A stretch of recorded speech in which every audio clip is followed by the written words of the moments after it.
Universe நேயர்களுக்கு எனது அன்பான வணக்கத்தை தெரிவித்துக் கொள்கிறேன் தோழர்களே. நாம கூட ஏதோ ஒரு இயல்பா ஒரு கல்யாண வீட்டில் நடக்குது, இரண்டு தலைவர்கள் பேசிக்கொள்றது ஒன்றும் தப்பு இல்லை அப்படின்னு நினைச்சோம். ஆனால் சீமானை தலைவர் என்று சொல்லுவதற்கு நமக்கெல்லாம் எந்த காலத்தில் எதுலேயும் ஒப்புதல் இல்லை, உறவு இல்லை, ஒற்று இல்லை.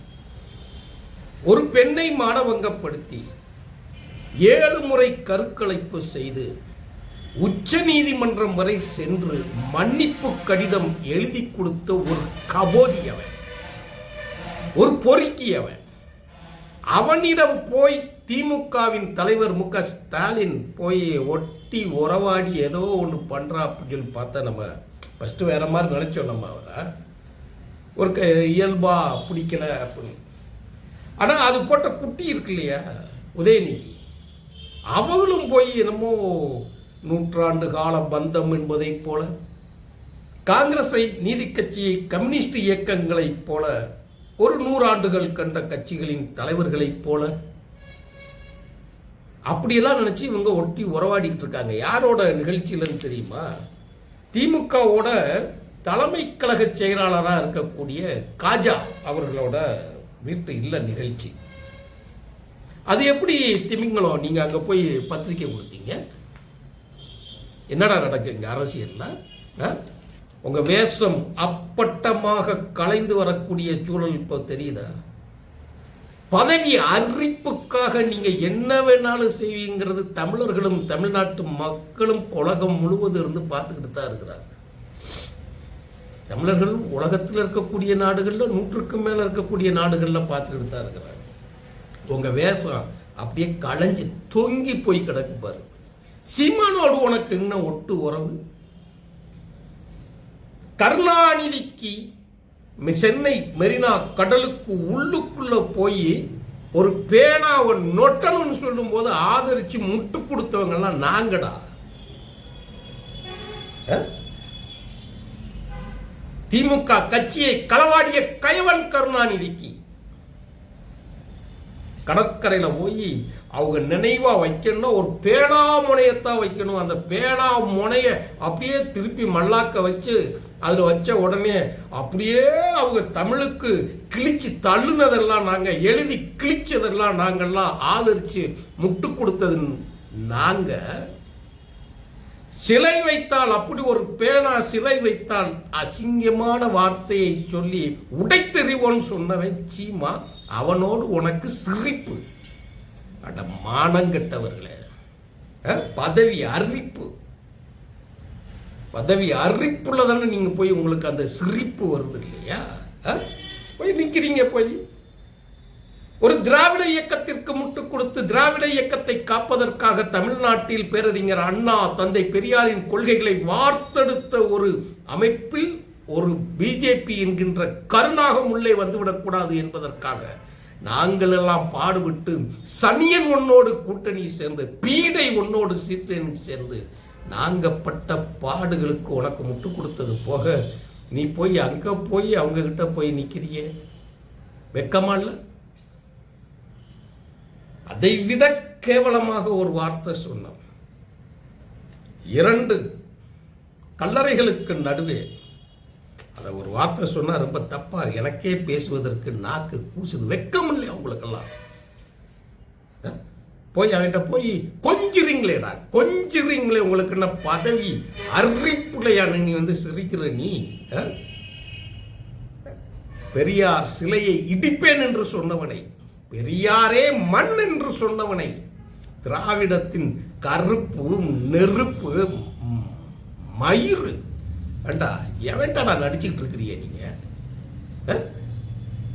கருப்பு சட்டை ஓட்டு ஒரு நாள் கூத்தடிச்ச கோமாளி கும்பலை சேர்ந்த நீங்க வந்து பேசிக்கிட்டு இருக்கிறீங்களா?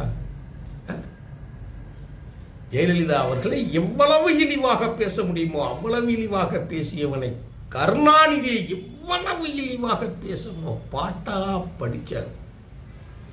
அந்த பாட்டெல்லாம் நாங்க பாட விரும்பல, பாடுறதுக்கு ஒன்றும் இல்லை. அது ஒரு கேடு. நாகர்கோயிலில் ஒருத்தர் வாங்கி எடுத்த நொரமுருகன் ஒரு பையன் அந்த பொதுச் செயலாளராக இருந்து தோத்துட்டு இன்னைக்கு முக்காடு ஓட்டுக்கிட்டு உட்காந்துருக்கான் பாருங்க. அவன் வந்து பேசுறதெல்லாம் அவ்வளவு இழிவான ஒரு வார்த்தையை உடனே பிடிச்சி ஜெயிலில் போட்டாங்க. ஆமாங்க, பிடிச்சி ஜெயிலில் போட்டாங்க. கள்ளத்தனம்ங்கிற வார்த்தையை சொல்லி கருணாகம்னு சொல்லி கூட்டமே பாடிச்சு, மேடையே பாடிச்சு. அவன் கூட உக்காந்துக்கிட்டு சிரிப்பு சிரிப்பு வெக்கம் இல்லை. அவனை கையை பிடிச்சிக்கிட்டு கல்யாண மண்டபத்துக்கு மேடையில் ஏறுறாங்க. பெத்த மகன் இவனும் ஒரு கல்யாணத்தில் போய் உட்காந்துக்கிட்டு அந்த கல்யாணத்தில் மணமக்களை விளங்குமா? கல்யாணம் விளங்குமா? நீங்கள் நடத்தி வைக்கிற கல்யாணம் மூலம் விளங்குமாப்பா? அது 2 பேரும் சேர்ந்துக்கிட்டு இது நடந்துச்சா? அடுத்து மிக முக்கியமான ஒன்று சொல்கிறேன், கேட்டுக்கோங்க. பெரியாரோட சிலைக்கு பக்கத்தில் இருக்கக்கூடிய ஈரோட்டில் தேர்தல் நடந்துச்சு. ஈரோடு கிழக்கில் வந்து பெரியாரோட பேரன் எலெக்ஷன் நடந்து அது பெரிய அதில் அதிமுக ஒதுங்கிருச்சு. திமுக மட்டும் அதில் சேருது. அதுக்கு எதிராக இருக்கக்கூடிய யாருமே போட்டி போடலை. இவங்க மட்டும் பிஜேபி ஒதுங்கி கிடச்சி எல்லாம் ஒதுங்கின உடனே இவன் மட்டும் சீமான் மட்டும் நிற்கிறான். அதில் தான் பெரியாரே மண்ணுன்னு பேசுகிறான். ஜனவரி 25ஆம் தேதி கடந்த ஆண்டு 2024ஆம் ஆண்டு. அதை பற்றி கூட கொஞ்சம் கூட கவலைப்படாமல் வெக்கமே இல்லாமல் அவனோட சேர்ந்து சிரிச்சுக்கிட்டு போகிறாங்க. நாம் 2 பேரும் குடும்பம். யார் பேசுகிறா? சீமான் பேசுகிறான்.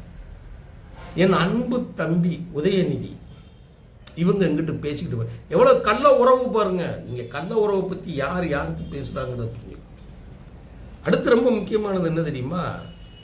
எல்லாரும் தேர்தல் வேலை பார்த்துக்கிட்டு இருக்கிறாங்க. நானும் வெயிலில் கருவாடு மாதிரி காஞ்சி போய் நாங்கள்லாம் கஷ்டப்பட்டு தேர்தல் வேலை பார்த்துக்கிட்டு இருக்கோம். இந்த நொன்னைகளை கொண்டு போய் முதலமைச்சர் ஆகிறது தான் அயோக்கிய பயல்கள்.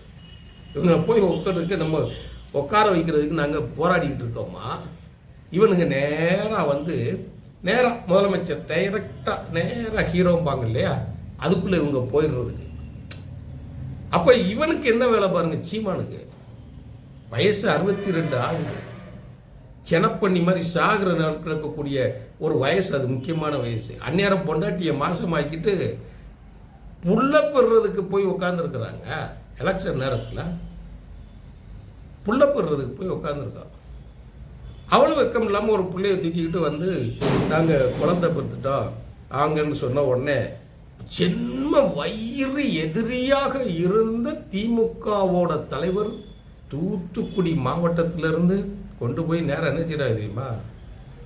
தாய் மாமே வீட்டு சீதனமா. யாருக்கு? சீமானுக்கு. யாரு தாய் மாமே? காளிமுத்து யாரு? காளிமுத்து பொண்டாட்டி யாரு? நீ கட்டியிருக்க புள்ள யாரு? யாரா தாய் மாமே? திமுக காரை வந்து தூக்கிக்கிட்டு கொட்டு அடிச்சுக்கிட்டு சீரை கொட்டுக்கிட்டு வேஷம் போட்டு போகிறாங்க. அதனால அந்த சுபவின்னு சொல்லி ஒரு கருப்பு சட்டை போட்டு இன்னும் வெந்துக்கிட்டு இருக்கக்கூடிய ஒரு கும்பல் இருக்குது. அவனுக்கு எல்லாம் எதுக்கு மீசன்னு தெரியல. இந்த அணிலுக்கு வால் இருக்கிற மாதிரி மீசை. இவனுக்கு எதுக்கு மீசை? மானங்கட்டவர்களுக்கு எதுக்கு மீசை? கருப்பு சட்டை போட்டு சுபவி கும்பல். அவனுக்கு ரோசை வந்துருச்சு. சுபவிக்கே ரோசை வந்து என்ன செஞ்சிட்டாங்கன்னா, கருணாநிதியை கருணாகம் என்று சொன்னவன் கருணாநிதி. அந்த பாட்டை நம்ம போட்டால் எதுக்கு ஆகும்?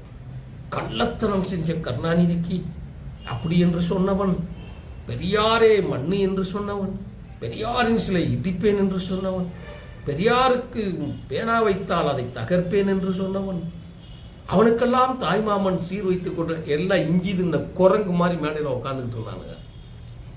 போன வட்டம் ஆட்சியை பெரியாருக்கு காணிக்கேன்னு சொல்லிக்கிட்டு இருந்தானுங்கள அவனுங்க செஞ்ச வேலைகள்லாம் நம்ம பார்த்தோம் இல்லையா? என்னென்ன பண்ணாங்கலாம் பார்த்தோம்ல. நேராக சீமானுக்கு முக ஸ்டாலின் சொல்லி தான் சீர் கொண்டு போனாங்களாம். புரியுதா உங்களுக்கு? சொல்றது புரியுதா? பதவிக்காக என்ன வேண்டுமானாலும் செய்வார்கள். அதனால் தான் அதிமுகவின் தலைவர், பொதுச் செயலாளர் எடப்பாடியை கூட முதலமைச்சராக்கி மூன்றாவது ஒரு அமைப்பு உருவாகிவிடக்கூடாது என்பதற்காக கள்ளத்தனம் செய்த இந்த திமுக திருட்டு கும்பலை நசுக்கி எறியணும். அதுதான் அரசியல்ல அப்புறப்படுத்தணும். உங்க வேஷங்கள்லாம் பழிக்காது. திருமுருகன் காந்தி அழகாக சொன்னார், நாங்கள்லாம் பெரியார் அண்ணா கொள்கைன்னு பண்ணிக்கிட்டு இருப்போம், ஆனால் எங்கேருந்தோ வந்து எவனோ வந்து ஜெகத் ரட்சகன் ஏவா வேலு மாதிரி ஆளுங்க எல்லாமே பதவியை வாங்கிட்டு தின்னுட்டு போயிடுவானுங்க, அதுக்கு நம்மளா கிடைச்சோம் அப்படிமா. உதயநிதி இருங்க, இங்கே அரசியலில் ஆயிரம் இருக்கலாம், பேசிட்டு போட்டோம், அரசியலில் அதில் போயிட்டோம். எம்எல்ஏ யாருன்னே தெரியலன்னு சொல்கிறேன். எங்களுக்கு எம்எல்ஏ யாருன்னே தெரியல, நாங்கள் எப்படி போய் இழுக்கிறதுன்னு அப்படின்னு கேட்குறிய. நீ எங்கே எப்படி இழுத்தீங்கிறத அடுத்த காணொலியில் பார்ப்போம் தோழர்களே. நன்றி, வணக்கம் தோழர்.